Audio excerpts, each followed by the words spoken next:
아버지께 참되게 예배하는 자들은 영과 진리로 예배할 때가 오나니 곧 이때라.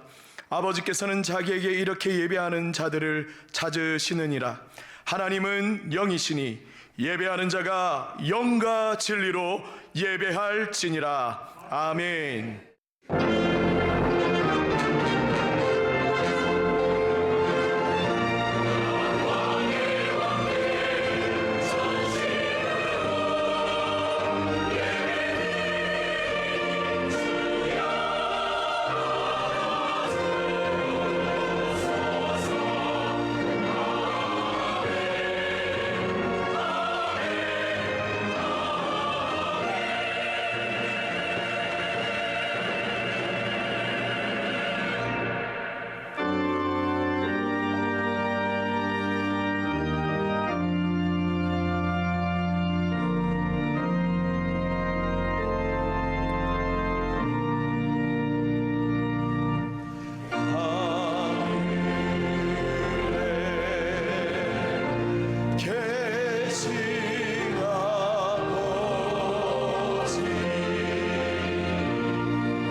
이새의 줄기에서 한 싹이 나며 그 뿌리에서 한 가지가 나서 결실할 것이요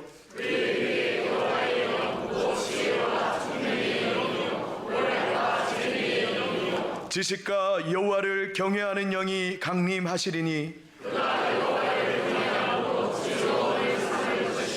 그의 눈에 보이는 대로 심판하지 아니하며 그의 귀에 들리는 대로 판단하지 아니하며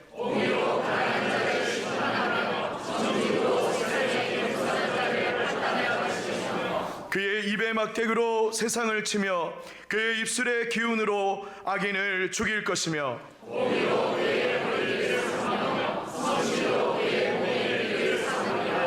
그때에 이리가 어린 양과 함께 살며 표범이 어린 염소와 함께 누우며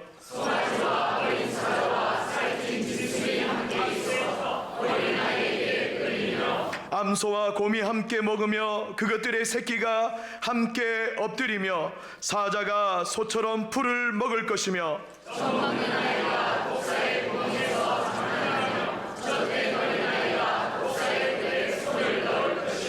내 거룩한 산 모든 곳에서 해됨도 없고 상함도 없을 것이니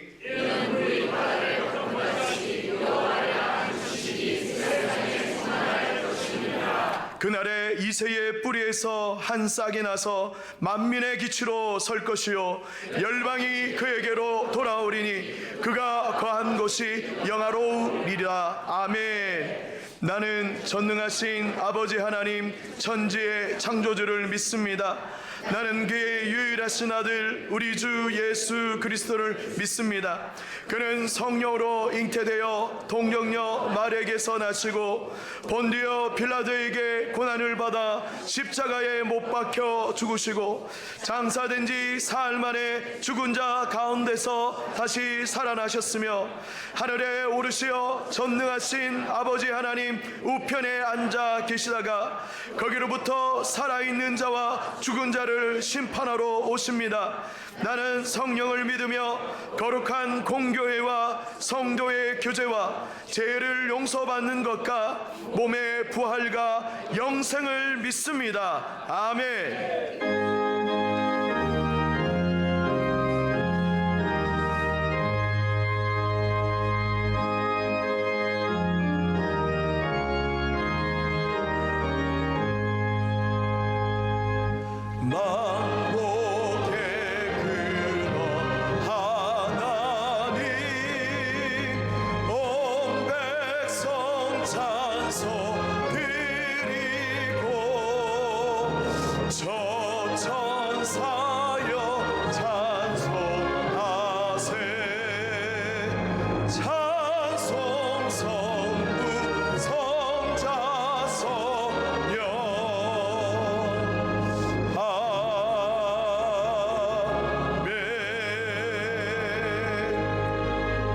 조은희 장로님 기도 인도하시겠습니다.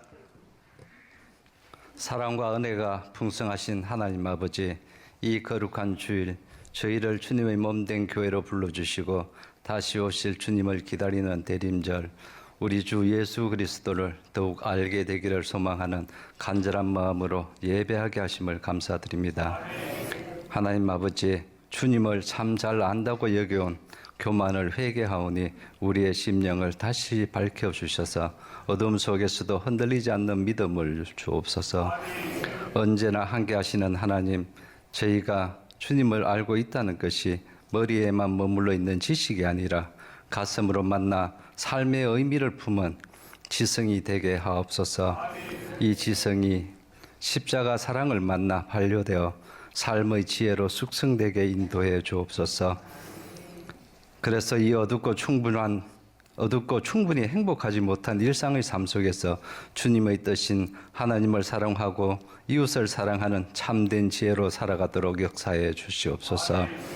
저희 삶의 한 절이라도 하나님을 영광되고 즐거워하는 지혜의 열매를 맺게 하시어 주님 오실 길을 예비하는 대림절의 삶이 되도록 인도하여 주시옵소서. 소망의 하나님, 이제 한 해를 마무리하는 12월의 첫 주일입니다. 주님께서 맡기신 사명을 평가하고 유정의 미를 거두게 하옵소서. 부족했던 부분들은 주님의 은혜로 채워주시고 남은 시간 동안 올해의 모든 계획들을 잘 마무리하고 행복한 새해를 맞이할 수 있도록 지혜로운 계획들을 더하여 주시옵소서. 특별히 너브 포항 사역을 주님께 맡겨드립니다. 정치, 사회, 경제적으로 고통을 겪고 있는 우리 포항 땅이 완전히 치유되고 회복되게 하옵소서. 우리 교회가 이 지역 사회에 따뜻한 빛을 비추며 복음의 사랑을 실천하는 선도적인 영향력을 더욱 발휘하게 하옵소서. 또한 다음 세대를 위한 교육 선교센터 리모델링 사역을 주관하여 주시옵소서.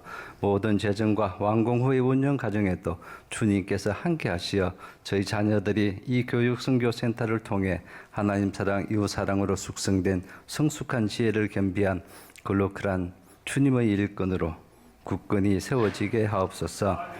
목자 되신 하나님, 성도들과 함께 성지순례를 친히 인도하시는 담임 목사님의 여정에 안정과 건강과 더 큰 은혜를 담게 하옵시고 원로 목사님의 강건함과 평강도 허락하여 주옵소서. 두 분 목사님과 협동 목회하는 부목사님과 전도사님의 사역이 성도들에게 참된 소망과 구원의 기쁨을 선포하는 통로가 되게 하옵소서. 예배, 교육, 전도, 봉사 등 교회를 교회되게 헌신, 봉사, 충성하는 모든 봉사자들을 축복하여 주시옵소서. 은혜로 채워주시는 하나님, 박민경 목사님의 현실과 기적 사이의 믿음의 이틀 제의 말씀을 통해 저희의 심령이 뜨겁게 변화되는 은혜를 허락하여 주옵시고 주님의 기적을 기쁨으로 맞이하는 복된 성도들이 되게 하여 주옵소서. 이 모든 말씀 저희에게 구원의 기쁨과 삶의 지혜를 언제 어디서나 다시 공급해 주시는 우리 주 예수 그리스도의 이름으로 기도드립니다. 아멘.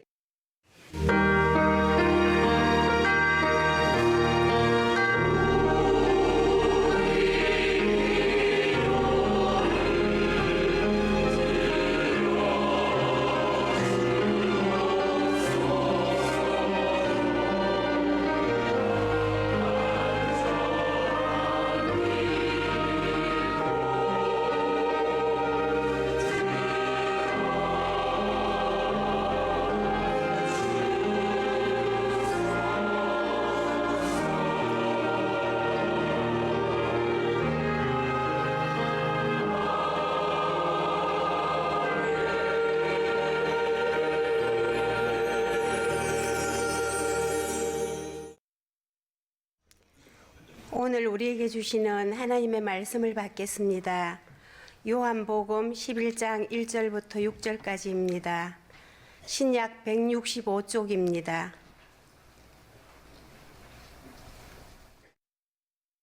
이제 말씀을 받들어 읽겠습니다. 어떤 병자가 있으니 이는 마리아와 그 자매 마르다의 마을 베다니에 사는 나사로라. 이 마리아는 향유를 주께 붓고 머리털로 주의 발을 닦던 자요, 병든 나사로는 그의 오라버니더라.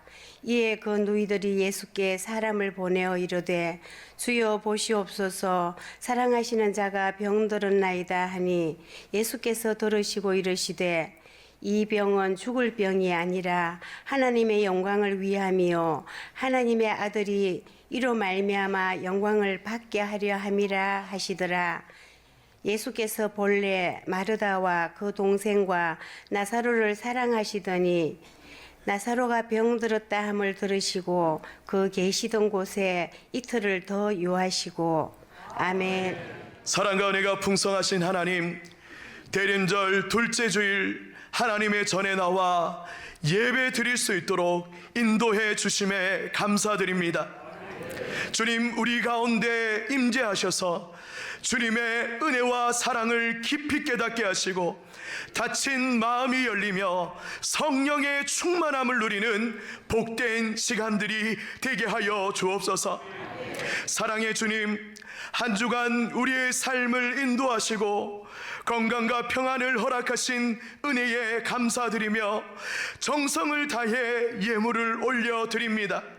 주일헌금 11조, 감사헌금, 선교헌금, 장학헌금, 그리고 선교센터 리모델링을 위한 특별헌금까지 드리오니 주님 기쁘게 받아주시고 모든 예물이 주님의 뜻 안에서 아름답고 복되게 사용되게 하여 주옵소서. 특별히 경제가 어렵고 부족한 상황 속에서도 믿음으로 구별하여 드리는 손길마다 복을 더하여 주시고 성도들의 눈물과 고단한 삶을 친히 위로하여 주옵소서. 일터와 가정과 삶의 자리마다 주님의 선하신 인도하심을 더하셔서 다시 힘을 얻게 하시고 풍성한 열매 맺는 은혜를 누리게 하여 주옵소서. 또한 이 예물이 쓰이는 곳곳마다 복음의 능력이 선포되게 하시고 세계 선교지와 국내외 교회, 지역사회, 그리고 선교센터 리모델링을 통해 다음 세대를 살리고 세우며 수많은 영혼들이 주님께 돌아오는 구원의 통로가 되게 하여 주옵소서. 이제 박민경 목사님을 통하여서 주의 말씀을 듣습니다. 목사님께 성령의 충만한 은혜를 더하시고 말씀을 받는 우리에게 겸손한 마음을 주셔서 그 말씀이 나의 말씀이 되게 하여 주옵소서. 받은 말씀을 삶 속에서 실천하여 세상 속에서 빛과 소금으로 살아가는 모든 성도들이 되게 하여 주옵소서. 이 모든 말씀 하나님을 사랑하는 자에게 모든 것을 합력하여 선을 이루시는 우리 주 예수 그리스도의 이름으로 간절히 기도드립니다. 아멘.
네, 김수현 목사님께서 왜 세계적인 찬양대라고 하셨는지 알 것 같습니다.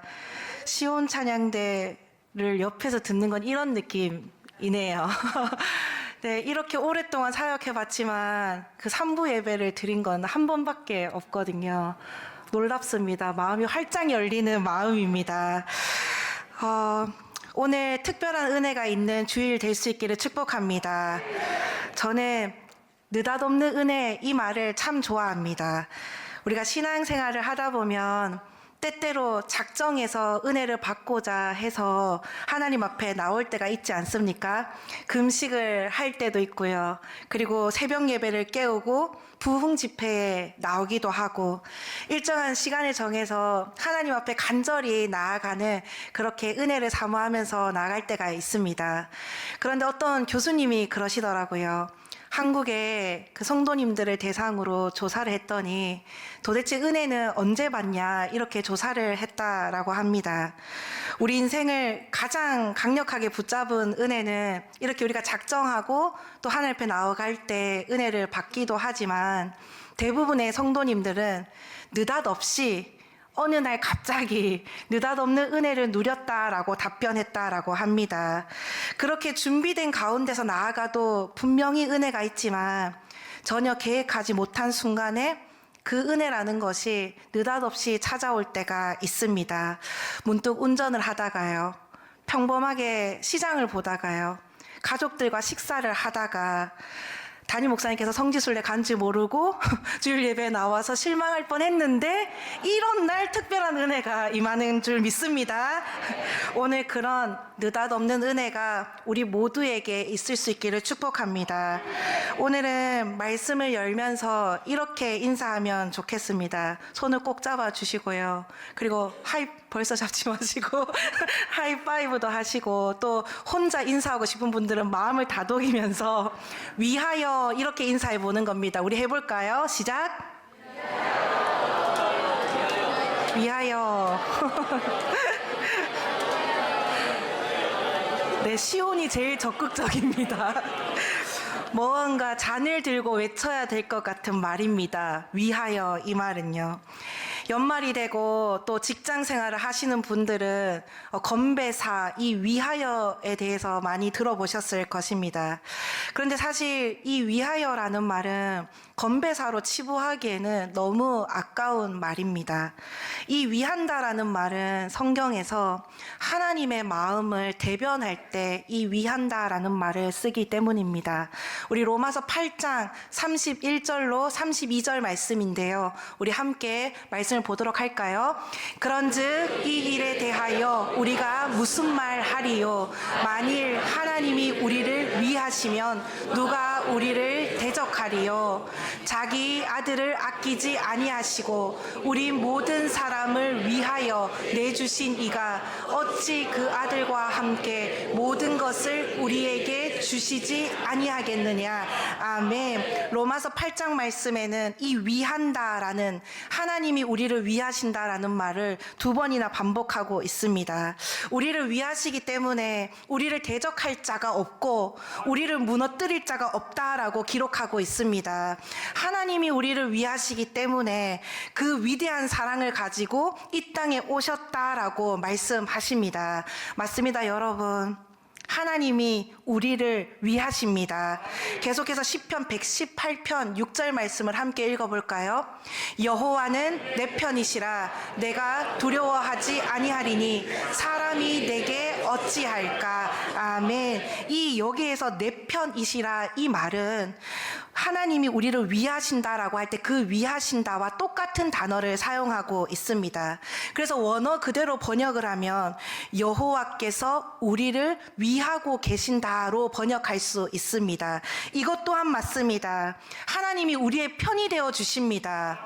하나님이 우리를 위하고 계십니다. 지금도 우리는 알 수 없을지 모르지만 지금 이 순간에도 하나님은 우리를 위하고 계십니다. 그런 의미에서 우리 다시 한번 좌우 옆에 앞뒤로 위하여 이렇게 인사해 볼까요? 시작.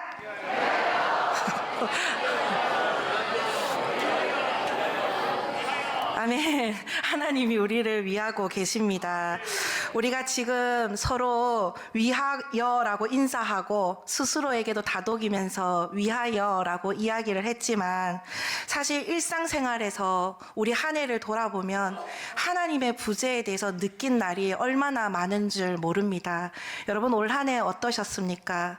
하나님과 동행한다라고 늘 생각은 하고 있었지만 우리의 시간 나날들을 살펴보면 하나님의 깊은 부재 속에 있었던 날이 참으로 많았다. 그렇게 생각이 듭니다. 하나님이 우리를 위하신다라고 알고 있고 하나님이 우리를 사랑하신다라고 알고 있지만 또 그 사랑을 인하여서 이 땅에 오셨다라는 것도 알고 있지만 우리 일상생활에서 일어나는 그 어려움은 언제나 그 사랑의 방법에 대해서 참으로 이해하기 어렵게 만듭니다. 하나님의 사랑은 진짜 이해할 수 없고 사람의 말로는 하늘을 두루마기 삼고 바다를 먹물 삼아도 알 수 없는 것이 그 하나님의 사랑입니다. 우리 요한복음 11장 말씀에 보면 이렇게 이해할 수 없는 하나님의 사랑에 대해서 기록하고 있습니다. 말씀을 천천히 처음부터 한번 살펴볼까요? 요한복음 11장 1절로 2절의 말씀입니다. 우리 함께 볼까요? 어떤 병자가 있으니 이는 마리아와 그 자매 마르다의 마을 베다니에 사는 나사로라. 이 마리아는 향유를 주께 붓고 머리털로 주의 발을 닦던 자요 병든 나사로는 그의 오라버니더라. 아멘. 나사로, 마르다, 마리아 이 3남매가 있음을 소개하면서 나사로가 병들었음을 이야기하며 이 말씀이 시작되고 있습니다. 근데 사실 병들었다라고 했지만 죽을 고비에 지금 놓여져 있다라는 것으로 이 본문 전체를 보면 알 수 있는데요.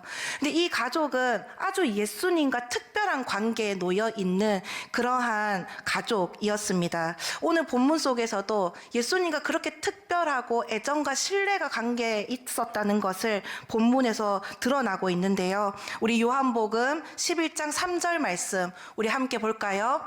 이에 그 누이들이 예수께 사람을 보내어 이르되 주여 보시옵소서 사랑하시는 자가 병들었나이다 하니 아멘. 나사로가 병들어서 아주 위독한 지경에 이르렀을 때에 그의 누이들이 사람을 예수님께 보냅니다. 직접 오지 못했던 것은 정말 그 위험한 고비에 놓여져 있었기 때문이었겠죠.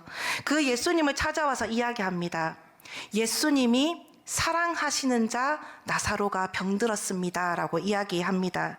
이때 이 누이들이 사용하였던 예수님이 사랑하시는 자, 이 사랑이라는 것은 아주 특별한 단어입니다. 수제자 베드로와 예수님 사이에서 쓰였던 그 사랑의 관계를 나타내는 필레오라는 사랑의 단어를 쓰고 있는데요.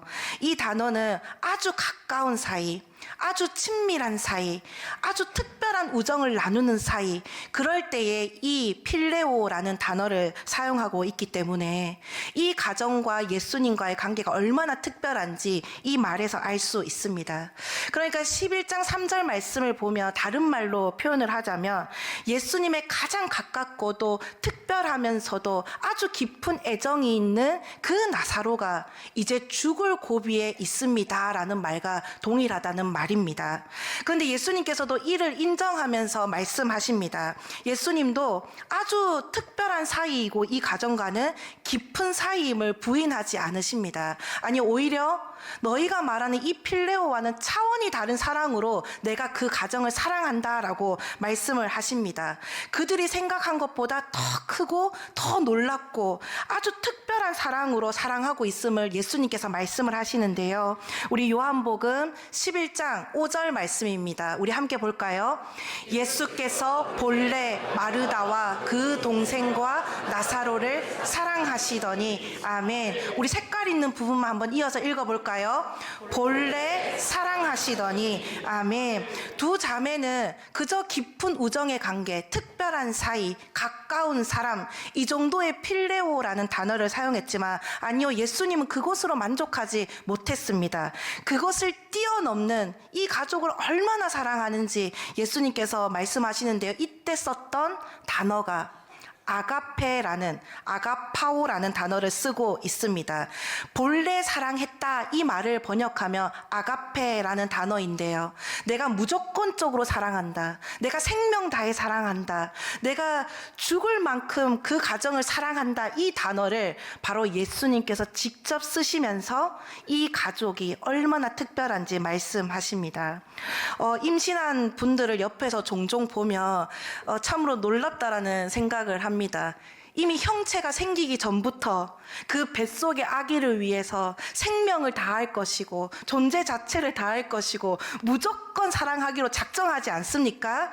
그런 것처럼 이렇게 여기서 쓰인 그 아가페라는 단어는 존재 자체를 사랑하는 그 단어를 예수님께서 사용하셨다라는 것입니다. 예수님이 삼남매를 향한 사랑이 바로 이러한 사랑이고 그리고 본래 사랑하는 것이라고 말씀하십니다. 그러면 여러분 이 이후에 일어날 일들이 뭐 물보듯 뻔하지 않습니까? 당장이라도 죽을 위기에 처해 있는 그 나사로를 향해서 달려가는 것이 당연한 일일 것입니다.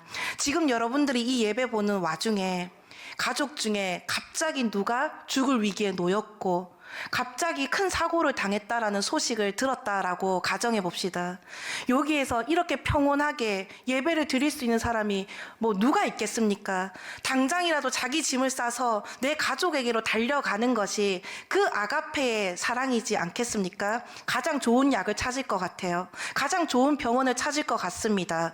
서울에서 가장 이 나라에서 가장 용하다라는 의사와 병원을 알아보지 않겠습니까? 서울이 멀다 한들 그 거리가 무슨 상관이 있겠습니까? 그것이 바로 이 존재 자체를 사랑하는 이 아가페일 것 같습니다. 그런데 성경은 그렇게 이야기하지 않고 있다라는 겁니다. 우리 요한복음 11장 6절 말씀인데요. 우리 함께 읽어볼까요? 나사로가 병들었다 함을 들으시고 그 계시던 곳에 이틀을 더 유하시고 아멘. 당장이라도 즉시라도 달려가는 것이 이 아가페의 사랑인데 예수님은 그렇게 하지 않으셨다라는 겁니다. 이해할 수 없는 그 예수님의 사랑의 방법입니다. 삼남매가 말하는 그 필레오보다는 말할 수 없는 그 사랑으로 사랑한다고 말씀하신 분이 예수님이십니다. 생명을 아끼지 않고 내가 아가페의 사랑으로 사랑한다고 하신 분이 예수님입니다. 그런데 누가 그렇게 하라고 강요했습니까? 그렇게 말한 분이 본래 사랑한다라고 말한 분이 바로 예수님입니다. 그런데 본래 사랑한다고 하셨지만 예수님께서는 그 사랑의 행위와는 좀 다른 것 같은 그러한 선택을 하십니다. 자기가 계신 곳에서 이틀을 더 유하시는 그러한 선택을 하게 되십니다. 우리가 종종 삶에서 겪고 있는 일들이 이것과 같다라는 생각이 들었습니다. 여러분 12월 첫째고요. 올 한 해 어떻게 보내왔습니까? 예수님이 우리를 사랑한다고 하시는데 현실은 전혀 그것을 느낄 수 없는 나날들이 있었습니다. 예수님이 우리를 죽기까지 사랑한다고 우리가 들어왔고 믿어왔지만 열심히 기도했는데 우리의 삶의 문제들은 아무런 변화가 없는 그러한 나날들이 있었습니다. 예수님이 우리를 생명 다해 사랑하고 죽기까지 사랑한다라고 그렇게 먼저 말씀하셨지만 최선을 다해서 봉사하고 기도의 자리를 섬기고 내가 있는 자리에서 정말 열심으로 나아갔지만 내 삶에 오히려 상처와 어려움만 있었던 나날들이 있었을 때가 있었습니다. 마치 죽음의 위기에 있었지만 바로 오시지 않고 예수님이 계시지 않은 것 같은 이틀과 같은 날들이 우리 모두에게 있었다라는 뜻입니다. 그래서 저는 오늘 말씀 제목을 현실과 기적 사이에는 이렇게 하나님이 없는 것 같은 깊은 부재를 느끼는 이틀이 있구나. 그것을 담아서 이렇게 정했습니다. 우리 말씀 제목 함께 읽어볼까요? 현실과 기적 사이의 믿음의 이틀. 현실과 기적 사이의 이틀 앞에 믿음의라고 넣었습니다. 이 이틀은 어쩌면 믿음의 길을 가는 동안 가장 버티기 어렵고 어쩌면 고독하고 이해하기 어려운 시간일 줄도 모르겠습니다.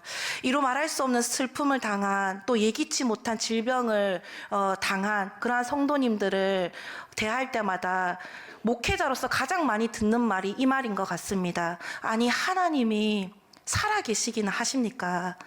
하나님이 나를 사랑하신다고 해놓고 우리 가정에 어떻게 이런 일이 일어날 수 있습니까?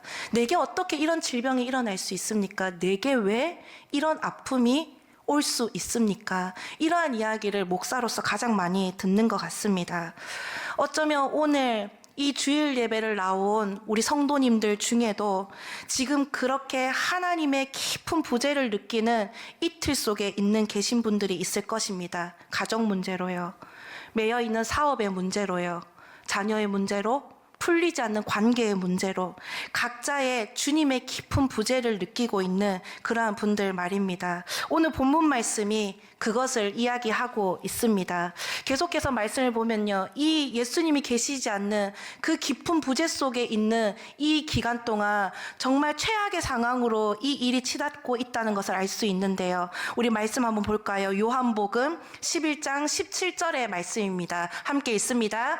예수께서 와서 보시니 나사로가 무덤에 있은지 이미 나으리라. 나사로가 죽었습니다. 최악의 상황이지 않습니까? 그냥 예수님이 안 계시는 동안, 예수님이 부재하는 동안 이 나사로가 죽게 되었던 것입니다. 그런데 그때 너무 놀라운 일이 일어납니다. 바로 그 예수님의 깊은 부재 동안의 그 이틀을 바라보는 이 마르다의 믿음의 시선입니다. 너무나 중요한 말씀인데요. 우리 요한복음 11장 21절로 22절 말씀을 함께 보겠습니다. 마르다가 예수께 여짜오되 주께서 여기 계셨더라면 내 오라버니가 죽지 아니하였겠나이다. 그러나 나는 이제라도 주께서 무엇이든지 하나님께 구하시는 것을 하나님이 주실 줄을 아나이다. 아멘. 우리 색깔 있는 부분 한번 읽어볼까요? 그러나 나는 이제라도. 아멘. 맞습니다. 처음에는 서운한 마음을 이 마르다가 표현합니다. 아니, 주께서 여기 계셨더라면, 주께서 이 자리에 계셨더라면, 이렇게 서운한 마음을 이야기합니다. 그런데 곧 믿음의 고백을 하게 되지요. 그러나 나는 이제라도 주께서 하나님께 구하면 그 하나님이 무엇이든지 주실 줄을 믿습니다. 이렇게 고백하기에 나아가는 마르다의 모습을 보게 됩니다. 여러분, 믿음의 사람은 접속사를 잘 쓰는 사람입니다. 그렇게 어려운 상황 가운데서 믿음의 접속사를 마르다가 씁니다. 그러나 나는 이제라도 주께서 하시면 될 줄로 믿습니다.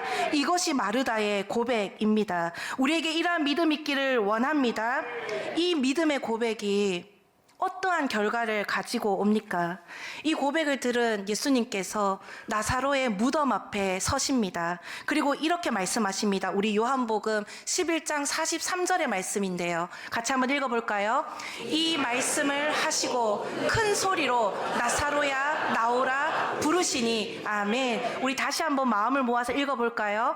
이 말씀을 하시고 큰 소리로 나사로야 나오라 부르시니. 아멘. 죽은 나사로를 살리신 기적을 일으키십니다. 드디어 죽음의 현실에서 기적으로 넘어가는 순간을 맞이하게 되었다라는 뜻입니다. 예수님께서 일으키신 이 기적이 사실 어떤 의미인지 저는 조금 더 구체적으로 살펴보기를 원하는데요.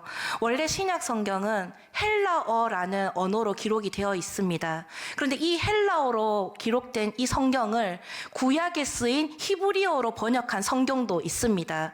그 히브리어로 번역된 성경을 보면 이 나사로야 나오라 할 때 이 나오라를 야차에서 파생된 단어를 씁니다. 어려운 말이 아닙니다. 뭔가 차고 오르는 그러한 단어이지 않습니까? 야차라는 말을 씁니다.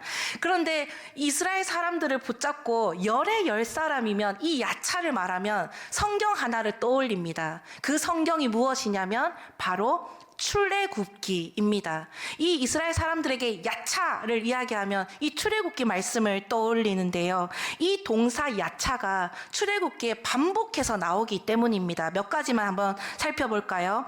출애굽기 3장 10절에 보면요. 내 백성 이스라엘 자손을 애굽에서 인도하여 내게 하리라. 그러니까 나오게 할 때 야차라는 말을 씁니다. 6장 6절에 보면요. 나는 여호와라. 내가 애굽 사람의 무거운 짐 밑에서 너희를 빼내며, 이 빼내며를 야차라는 말을 씁니다. 12장 51절에 여호와께서 이스라엘 자손을 그 무리대로 애굽 땅에서 인도하여 내셨더라 할 때 야차입니다. 출애굽기 13장 3절에 보면요. 여호와께서 그 손의 권능으로 너희를 그곳에서 인도해 내셨음이니라. 이때도 내셨다. 야차입니다. 29장 46절에 보면요. 내가 그들의 하나님 여호와로서 그들 중에 거하려고 그들을 애굽 땅에서 인도하여 낸 줄을 알리라. 이때도 야차라는 말을 씁니다. 모두 나오게 하다, 빼내었다, 그들을 빼내었다라는 단어를 쓸 때 이 야차라는 말을 쓰고 있습니다. 그런데 이 야차가 중요한데 야차 앞에 붙는 말이 무엇인지가 더 중요합니다. 항상 성행되어 붙는 말이 있는데요. 첫 번째는 야차 앞에 인도하다라는 말이 붙습니다. 그러니까 인도하여서 야차되었다라는 겁니다. 그렇다면 그 인도함의 주체가 누구입니까? 인도함의 주체가 항상 선행되는 것이 여호와 우리 하나님임을 기록하고 있습니다. 그러니까 어떻게 그 문제 속에서 야차할 수 있었습니까? 하나님이 주체가 되어서 직접 개입하시고 그들을 인도하였다라고 기록하고 있습니다. 다시 말해 이것은 출애굽기에서 무엇을 뜻하고 있습니까?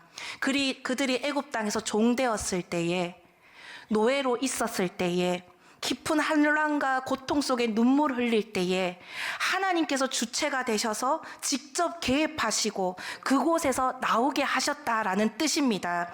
오늘 이것이 본문에서 말하는 기적의 의미입니다. 출애굽기에서 이 야차의 의미는요. 하나님께서 직접 손을 넣어서 끄집어내시고 하나님께서 직접 개입하시고 하나님이 직접 움직이셨다라는 데서 이 야차라는 말을 쓰고 있습니다. 그런데 이 야차가 이 나사로에게도 쓰이고 있다라는 사실입니다.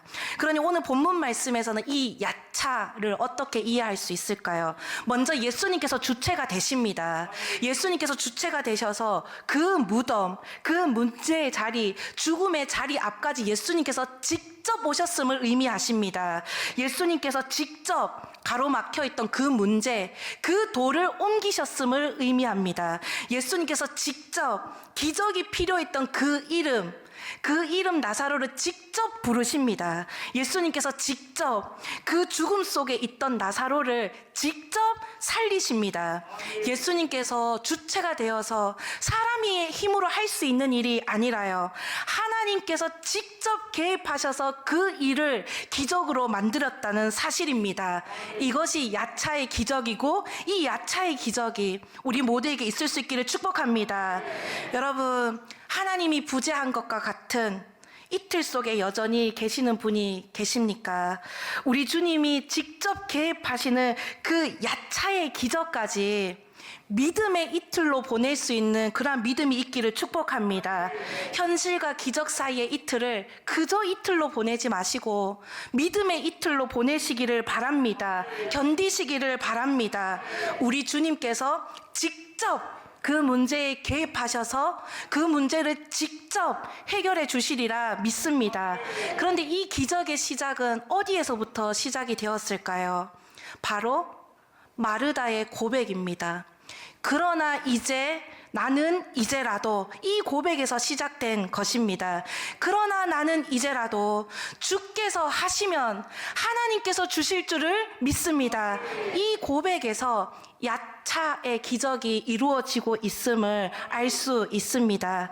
하나님께서는 사람의 입장에 볼 때는 이틀 동안 지체되는 것 같지만 하나님의 때에 하나님의 방법으로 우리 삶에 가장 선하게 역사하시는 분이심을 믿으시기를 바랍니다.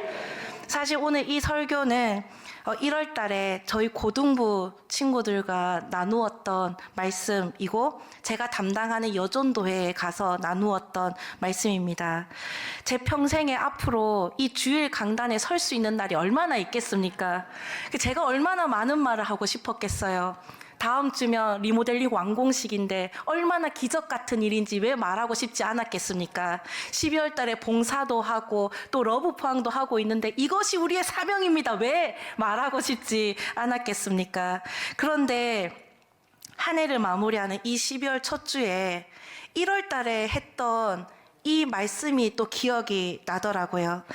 그때 설교를 한 후에 어떤 한 분과 그러한 이야기를 나눴습니다. 이분은 자녀의 취업에 길을 놓고 정말 오랫동안 기도한 분입니다. 근데 길이 잘 안 열리는 겁니다. 너무나 원했던 곳에 지원했는데 떨어지기가 여러 차례였습니다. 그리고 그날도 불합격 소식을 듣고 저에게 메시지가 온 겁니다. 제가 알거든요. 이분이 얼마나 기도하는지, 얼마나 헌신적인지, 교회에 얼마나 정말 참으로 큰 헌신을 하고 있습니다. 새벽 제단을 맨날 쌓으시고요. 근데 이 문제가 풀리지 않는 겁니다. 그리고 그날 불합격 소식을 들었던 날 저에게 메시지가 왔습니다. 마르다와 똑같았던 것 같아요. 처음에 서운함을 이야기하더라고요. 하나님께 서운합니다. 이것이 첫 문장이었습니다. 그러나 현실과 기적 사이를 믿음의 이틀로 보내며 오늘을 견딥니다. 이렇게 제게 메시지가 온 겁니다. 그리고 제가 다음날 새벽 설교였는데 여전히 그분은 그 자리에서 눈물로 그 새벽을 깨우고 기도하러 나오셨더라고요. 제가 그분 인생에 찾아온 주님의 부재 같은 그 이틀을 어떻게 보냈는지 옆에서 지켜봐서 알거든요. 정말로 눈물을 쏟고 간절했습니다. 그런데 그 인생에 찾아온 하나님의 깊은 부재의 이틀을 그저 보내지 아니하고 믿음의 이틀로 하루하루를 버텼더니 하나님이 예비하신 때에 하나님이 예비하신 방법으로 가장 좋은 시간으로 이끌어 주셨음을 눈으로 보았습니다. 그 친구에게 가장 좋은 직장들이 열리고 가장 가고 싶은 곳에 들어가게 되었거든요. 제가 이야기하는 것은 누가 예수 믿고 잘 됐더라 이런 번영주의를 이야기하는 게 아닙니다. 왜냐하면 아직도 그 친구처럼 잘 풀린 친구들도 있지만 여전히 하나님의 깊은 부재 가운데서 그 이틀을 보내고 있는 성도님들이 훨씬 많이 있기 때문입니다. 여전히 단단한 돌로 막힌 것과 같은 그러한 시간을 보내는 분들이 우리 성도님들 중에 참으로 많이 있습니다. 그런데 다만 제가 확신할 수 있는 것은 현실과 기적 사이에 하나님이 계시지 않은 것 같은 그리고 하나님이 없는 것 같은 그러한 이틀 속에 있다 할지라도 우리를 향한 하나님의 사랑이 결코 멈춘 적이 없음을 믿으시기를 바랍니다. 이것이 진리입니다. 우리를 향한 그 사랑과 우리를 위함은 단 한순간도 멈춘 적이 없습니다. 여러분, 현실이 먼저가 아닙니다. 기적이 먼저가 아닙니다. 하나님이 먼저 우리를 사랑하신 것이 먼저입니다. 그러기에 하나님이 우리를 위하신다는 것을 여러분 정말 믿을 수 있기를 축복합니다. 우리는 알 수 없지만 하나님의 방법과 하나님의 열심이 우리를 지켜내고 우리를 위하고 계십니다.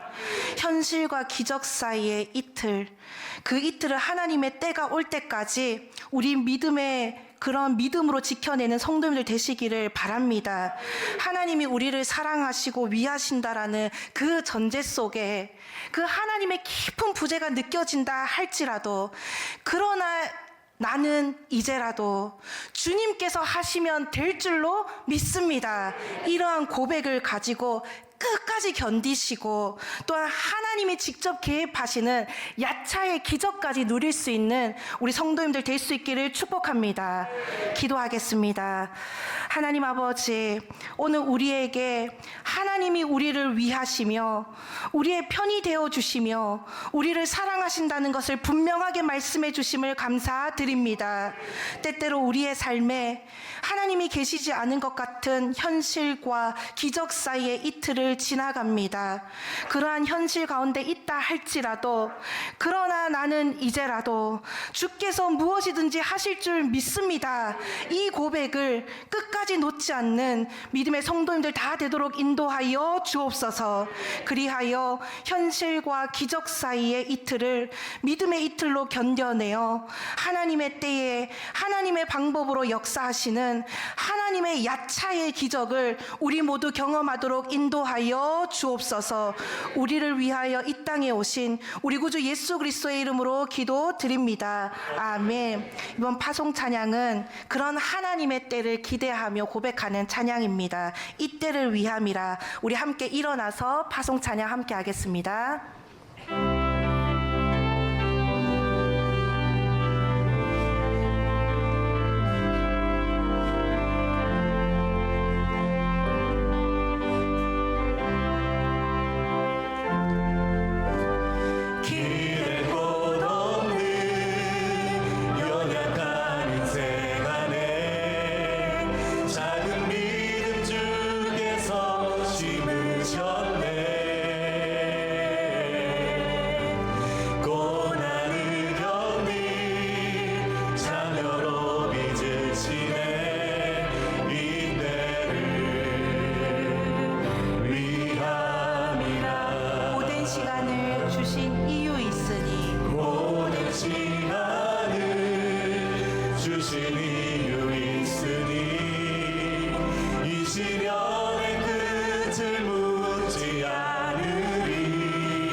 지금 우리를 위해 이 땅에 오신 우리 구주 예수 그리스도의 은혜와 우리를 끝까지 위하시는 하나님 아버지의 크신 사랑과 현실과 기적 사이의 이틀을 지나는 우리 곁에서 이루 말할 수 없는 탄식으로 함께 하시고 우리의 연약함을 도우시는 성령님의 위로하심이 현실과 기적 사이의 이틀 속에 있지만, 그러나 나는 이제라도 주께서 하실 줄을 믿습니다.